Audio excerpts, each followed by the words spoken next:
I have been avoiding Nucleum like a plague. It's been sitting on the shelf next to me, staring at me in shrink, yelling at me to play it because it seems like everyone else has, and I just refused to. I would walk around the house and it seemed like it was just following me around. I couldn't get away from it. Partly I was waiting for brass to come in because I really wanted to play brass before I played this to do kind of the brass comparison. But then I saw so many different videos that made that comparison. I thought, why waste my time? Let's just jump right into the hotness, jump right into Nucleum and give in to its pressure. So here I am, I skipped brass altogether, also barrage, never played that. I have no reference whatsoever to the shoulders in which Nucleum are sitting on, which I think might be a novel perspective. Many of the board game reviews I saw on this are constantly comparing them and are people that probably love those aforementioned classic games. For me, I'm just a lover of Euros and a lover of, a lot of the mechanics that are in this. So, there are some expectations there and hopefully I can give you a fresh take. First of which I'm going to go through and give you a general overview on what this game does. That's something that in a lot of the other videos that I've watched on this, I didn't really think came across. And I think that's probably because this game is really hard to describe with words at least. So I'm going to do what I do. I'm going to make it visual for you all. And hopefully you're going to come away with, at least if you make it through the next 5 minutes or so, what this game is. Then I'm going to go into what I liked. I'm going to go into what I don't like and ultimately answer the question whether this stays on my shelf or not. Before I get into the meat of this video, I have to say that this game is a review copy provided by Board and Dice. There's no other monetary compensation, so just know that going in. So Nucleum is a 1 to 4 player game designed by the very great and prolific designers in David Turczi. I have a hard time saying that. And Simon Luciani. These prolific designers have tons of incredible games to their credit, which is why there was a lot of high expectations on this game in the first place. So in Nucleum, a player really just wants to build buildings and then power those buildings. And what helps them power buildings are also building turbines off of their board and also building mines off of their board. It's not a prerequisite to have those built, but to power those buildings that you've built, you really need a lot of coal or energy, and coal you can get through your connected railways. If connected to a coal yard, that coal becomes more and more expensive. So building out those mines and turbines are super important. They're also important in other aspects of the game, which we'll get to a little bit later. On top of building your buildings, you're also building railways. Those railways are also part of your action selection, which we'll get to. Why is it important to have I keep wanting to say Netflix, damn it. Why is it important to have networks? Well, those networks you want to connect to other areas that you can build in. You also need them to connect to that coal yard. You also need them to connect to power plants. Because when you are powering these buildings, the coal you use your imagination to bring the coal that you purchase through the power plant and then back to your building. You just have to be able to complete that circuit in order to power the building. Why are buildings important? Because buildings give you bonuses, which we'll talk about some of those bonuses later, but they also give you points. They are one of the big purveyors of points in this game, and also connecting to conditions on goals. These goals are acquired throughout the game, and that's another way to gain points and gain other abilities throughout the game. Those abilities come over on your player board, so let's take a look there. So on your player board, you start with 4 turbines, you start with 4 mines. All of those cost workers in order to actually play. Those workers have another use, which we'll get to when we get to action selection. However, just know that they are also spent in building these things out on the board. As you build those turbines and mines, you unlock special abilities, and you also unlock points and possibly high-level technologies. What are technologies? Well, if you also look over to the left of your board, you have this technology board, and all of these technologies start kind of slid out to the left, and as you acquire them, they go to the right. They either give you an ongoing ability or they have the potential of giving you a one-time powerful ability or action. Needless to say, they're super important and foreshadow, really fun. So how do you do all of this stuff? Well, there's a really clever mechanism in these tiles here The tiles double as railways, of course, and as you have a worker, this is the secondary use of the worker. It's probably the primary use of the worker. I guess it's probably even. Either way, you use a worker and you place a tile. There's colors associated with all of the different towns that you're placing these tiles on, and if you match these colors up, ding, ding, ding, you get to do the action. Now you're losing that tile altogether, but at that same time, you're spending and making an investment in your network that allow you to build other buildings, turbines, mines, make the connections to the power plants, all of that fun stuff, but you do lose it. Another way to gain actions are to use these tiles, place them on top of your board, and you can take both of the actions. You don't have to deal with any matching. You're not building any networks with them. And there is a component in the game that will allow you to get these tiles back. So if you really like a tile, it's very powerful. You can recycle these, get them back in your hand and use them once again in that same spot, or at that time choose to place them as railways. So how do you get more of these tiles? Well, that's one of the actions over here. The different actions you can take are develop, that is gaining more of these action tiles. It's contract, which lets you get in more contracts. It's urbanize, which allows you to build buildings. Industrialize, which allows you to build mines and turbines. Energize, which allows you to energize your buildings. And all of that comes in the caveat, can you pay for it? And the way you pay for these things are through coins, money. I don't even know what it's called. What are they called in here? They call it something silly. But anyways, you pay for buildings and coal with coins, and you pay for the rails, the mines, and the turbines with your workers. And they are a resource in which you start with a few, but you have to be able to gain more. And how do you do that? It's with this recharge action. So when you recharge, a couple of things happen. First and foremost, you get all of those action tiles that you have placed on the top of your board. But before you do so, you need to calculate your income. Your income is tracked on the top of your player board, and it is comprised of money, people, and points. And as you slide to the right, you don't necessarily get to get the entire amount. You get to get the amount that you've upgraded cross-referenced with the number of action tiles you've played. There's an interesting interaction in the number of action tiles that you're able to play or choose to play, and how far up you've upgraded these different income tracks. It's definitely a game within a game.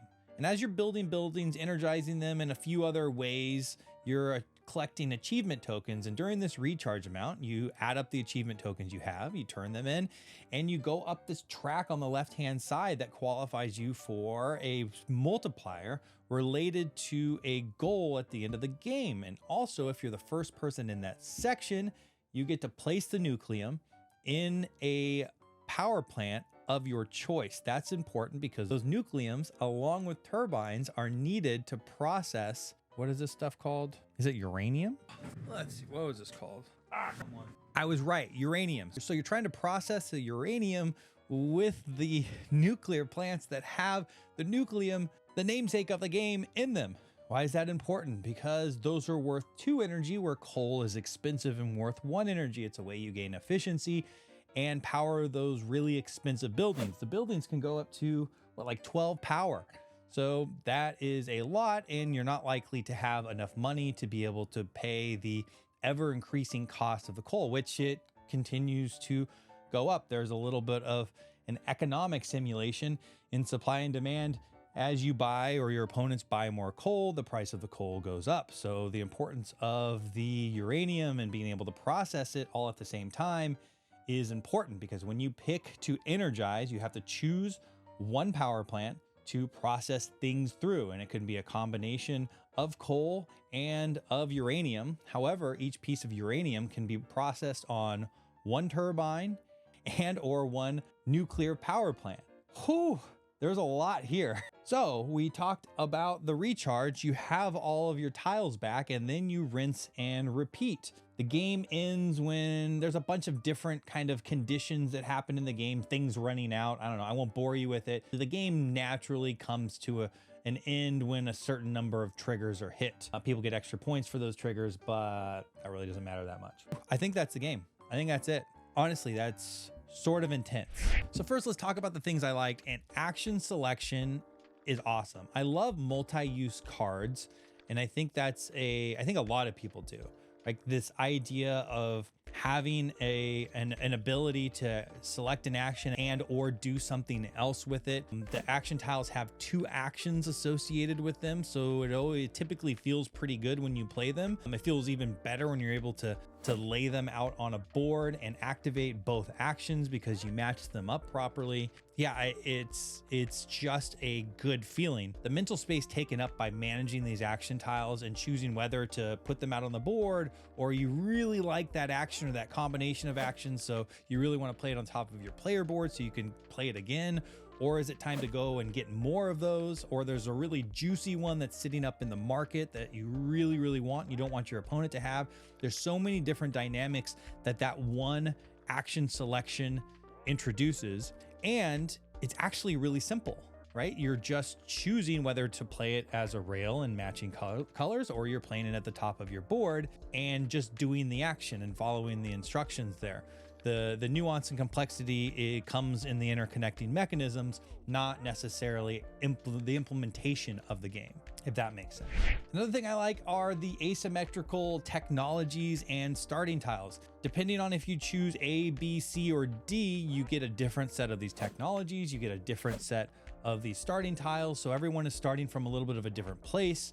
I love asymmetry in games in general, and this does it very lightly. It's not, to the extent of you're playing a different game, but it gives you a different feel or flavor or a different way to attack the game if you're constantly rotating what letter you're choosing. The idea of technologies and upgrading and progression of power is so great. It's so important in a game for me to feel like I'm getting more and more powerful, not less and less powerful. I think there's games that really tighten up at the end and sometimes give you like this diminishing feeling, which, depending on the context of the game is important.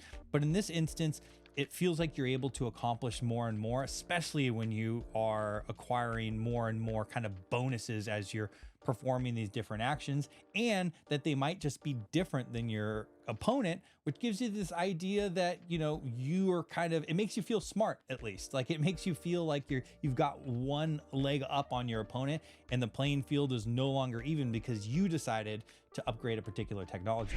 Quick turns. This is in general a pretty quick turning game. It's not necessarily a short game per se, but the actual taking of the turn doesn't take that long. I described it before. You're placing a rail and activating the appropriate actions, or you're placing the tile at the top of your board. When you recharge, that takes a little bit of time, but in general, the game kind of moves along pretty snappy. You don't feel like you are taking a lot of time. Now, it is AP prone, and depending on who you're playing with, that statement could be absolutely false, and I totally get it. That is my take on it. And I did play a lot of solo, which I'm not necessarily reviewing it as a solo game, but in that instance, you're able to really kind of snap through the turns just because of the structure. I kind of mentioned this a little bit, but the point ramping on this is really great. As you start to increase your income on points are gained through the point income. It's also part of the money and the worker income. Extra points come along as you upgrade up those tracks, and as you're doing the recharge action, you're gaining more and more big chunks of points. You're also able, as you build out more of these turbines and mines, and you're able to power your larger buildings, you're unlocking larger sums of points as well. So once again, that feeling of progression is there, and it's just feel good. It's just dopamine inducing, and I love that about it. And lastly, I really love the recharge mechanic.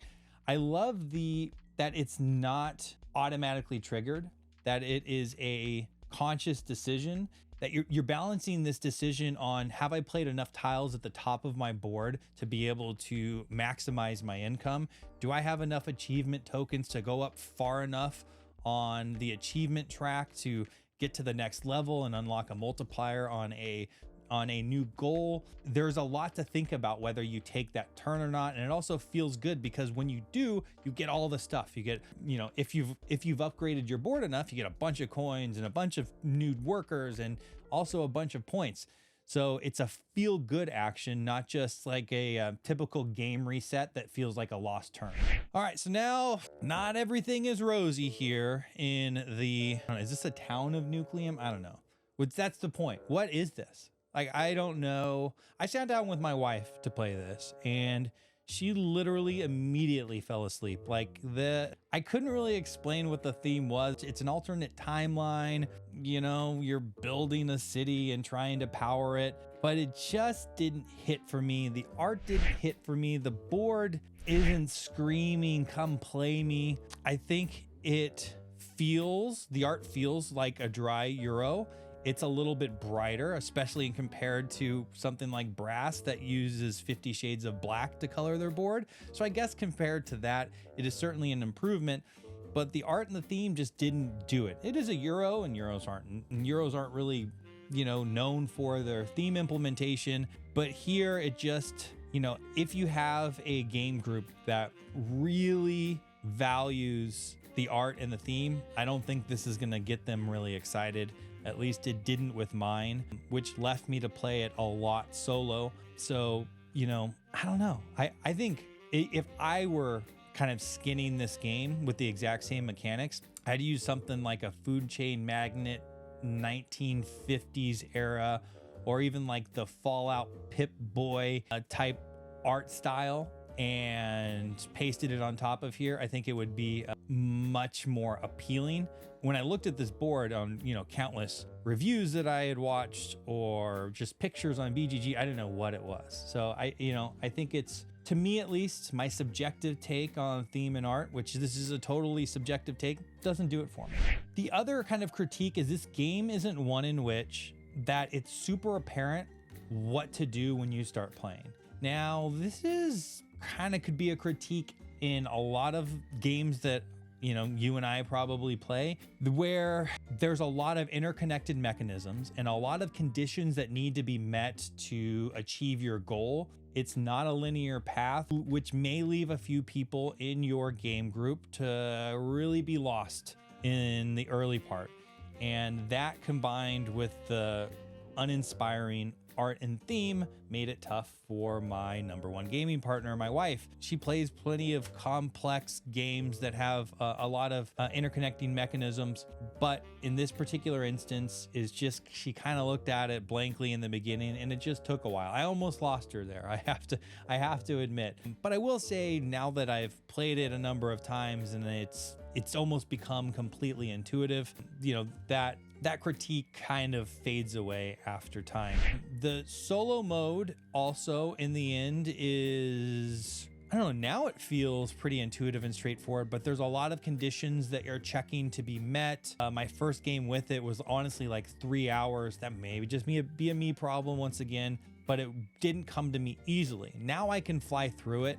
And, you know, I guess every time I'm done with it, I have a feeling that I may have screwed up the automa on it. But at the end, it was still really fun, and I absolutely will play it as a solo game. It's not necessarily something that I recommend if you're just a solo player.